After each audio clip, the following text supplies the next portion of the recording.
Longtemps. Longtemps les habitants de la terre ont adoré Allah sans jamais rien lui associer. Les gens étaient pieux, ils faisaient le bien et interdisaient le mal. Les années passèrent ainsi jusqu'au jour où un homme vertueux et aimé de son peuple mourut. La tristesse de son peuple était si grande que le diable, notre ennemi déclaré à tous, eut une idée monstrueuse. Il suggéra que l'on fasse une statue de cet homme pieux, afin de ne jamais l'oublier. Bien sûr, l'intention du diable était en réalité qu'après plusieurs années, les hommes se mettent à adorer directement cette statue et oublient le véritable créateur, l'unique, Allah. Malheureusement, son plan fonctionna et l'idolâtrie se répandit sur la terre.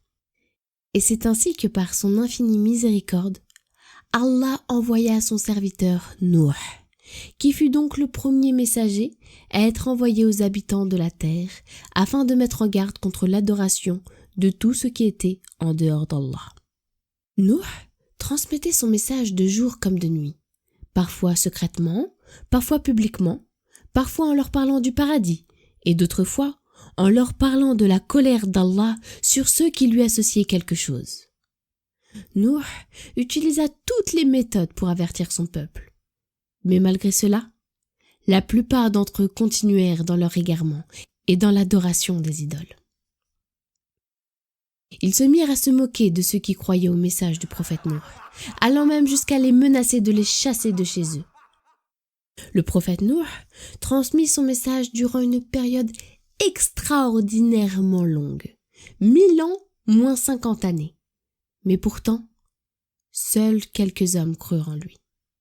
Alors un jour, Allah lui ordonna de construire une arche, une sorte de grand bateau recouvert d'un toit, et lui dit qu'au moment venu, il faudrait qu'il monte dedans avec tous ceux qui croyaient en Allah, ainsi que toutes sortes de nourriture, et un couple de chaque animal sur terre, comme le coq et sa poule, le taureau et sa vache, le lion et sa lionne, le cheval et sa jument, le cerf et sa biche.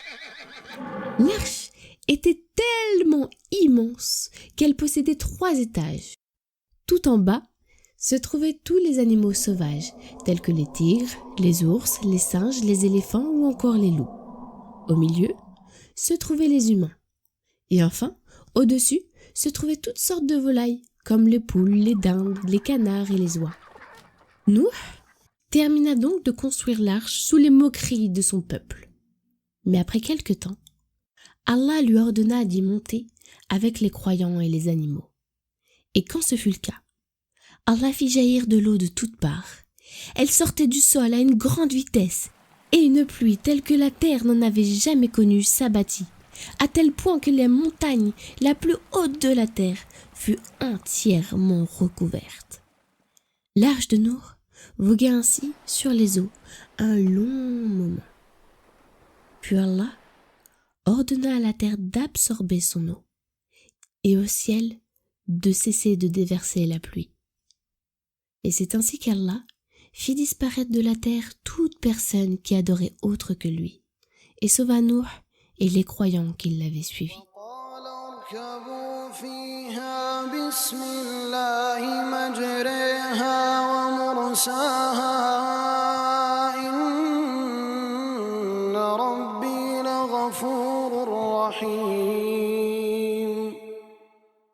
وهي تجري بهم في موج كالجبال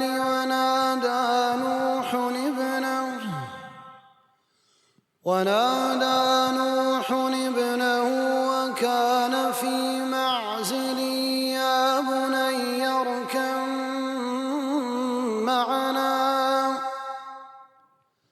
يا بني اركب معنا ولا تكن مع الكافرين قال سآوي إلى جبل يعصمني من الماء قال لا عاصم اليوم من أمر الله إلا من رحم وحال بينهما الموج فكان من المغرقين